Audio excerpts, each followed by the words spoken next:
Babylon is directed by Damien Chazelle. I was quite excited to check out this film. This film has gotten a lot of talk on Twitter the last couple of days, particularly with its box office returns and the reviews it's been getting. And yes, both of those have been very, very disappointing. And so I was excited to check this out because A, it's a Damien Chazelle film, but also because what is all the talk about this movie that's getting this people this worked up about it? And so now that I've seen the movie, I'm a little confused because I feel like the movie didn't do anything like outrageously wrong from a filmmaking's perspective or a writing perspective, but everyone's acting like it's a one big sin. Well, the people that didn't like it, at least. Maybe it's because it's looking back on a time in Hollywood that maybe Hollywood isn't very proud of, particularly when it comes to obviously how actors and actresses acted and how they treated other people, and the same thing with directors. Maybe it's reflecting that shame, even though Hollywood is as big as it was because of their work, but their work was also at the same time very abusive. Obviously, there's just a lot of messed up stuff there. There's a lot of themes here about legacy and what that does to a person. It's just very fascinating stuff to me, but maybe Hollywood just did not like being held up to a mirror like that. But that's what Chazelle is just so good at doing. He holds up a mirror to the artist that does their wrong. Particularly, we saw that in Whiplash. J.K. Simmons' character, he just wasn't doing it right. He had his method, and it's a method that worked, and it was a genius method, but sometimes genius isn't always right. Obviously, a lot of those themes kind of come back here, but obviously, since this is Hollywood, not drumming, it's very different, particularly with the party sequences, or sequence. There's one main party sequence right in the opening of the movie, and it's glorious. It is very well directed, it sounds great, it looks insane, it is insanely graphic, and I loved it. It was so fun. Expected this movie to be crazy, bonkers. Based off that first trailer, I expected it to get pretty crazy. I know people are acting like this movie isn't hyped up enough with its craziness that it is in its marketing material. I do think the first trailer really sold that about how crazy this movie was. The rest of the marketing didn't do a very good job with that. The commercials and the advertising on television and the ads I saw, it all sucked. Even the ads I saw in front of other films were not good. And that's what I blame for the bad box office.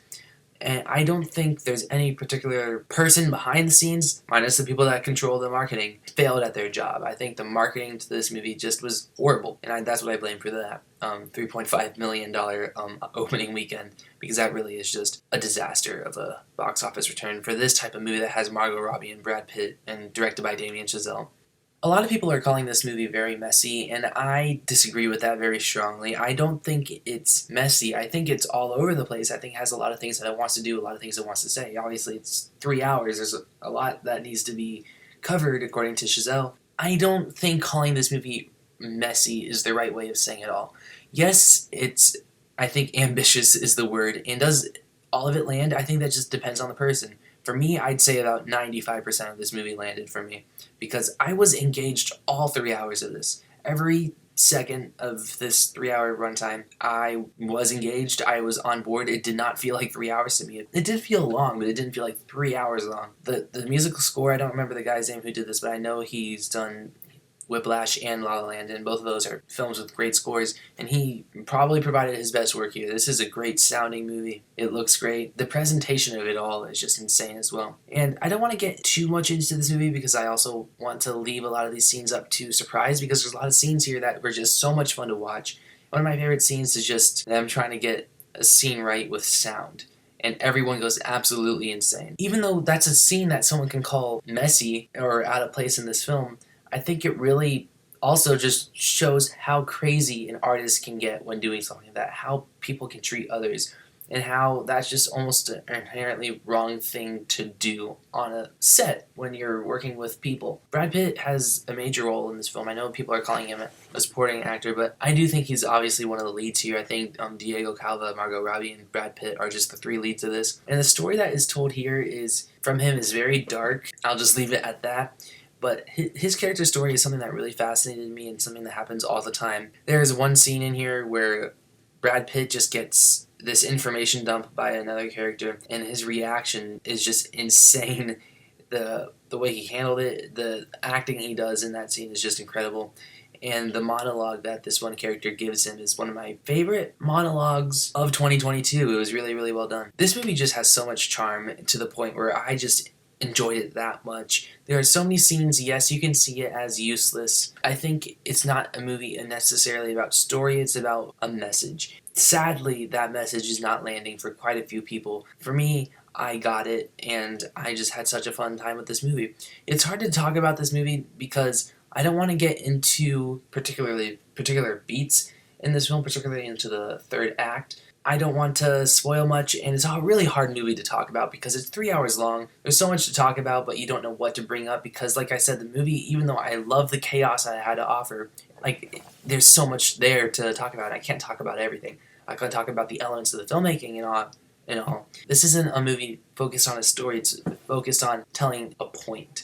That's the biggest pro I can give about this. It's bending the genre of storytelling. It's bending ideas of what films can do, and that's why I just love Chazelle so much. There's this one scene towards at the end of the movie that is just absolutely insane with its editing, to the point where I get it if you love it or hate it, but I loved it because it's just bending ideas. It's just so original and captivating to me, to the point where I just was a little inspired at the end, even though it's a dark tale about what Hollywood can do to a person. The one criticism I do have is, even though I love the themes of what Hollywood can do to a person and what it was like back then and how artists can get depressed and the mind state of an artist and what makes people happy, I did find the themes about watching movies a little just, we've seen that before, and that's not really a theme that's focused on until like the last 5 minutes of the movie.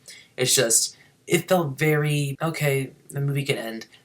Maybe it ran about 5 minutes too long, but 5 minutes out of a 3-hour runtime, that's just, I mean, that's still impressive that a movie like this can go on for 3 hours and intrigue me the way that it did, because this movie shouldn't have intrigued me the way that it did. I should have been bored watching this movie, technically. But Damien Chazelle is just that good of a director, where he makes a movie that shouldn't work and makes it work in the best possible way. And that's the magic of Damien Chazelle with this film. I'm going to give Babylon a 9.2 out of 10. I love this movie, and I know I said this in an earlier video, but I'll say it again. I know it seems like I'm giving out a lot of high scores right now. We're in that time of year where we're just watching all the awards films by these great directors, and I'm catching up on them as well.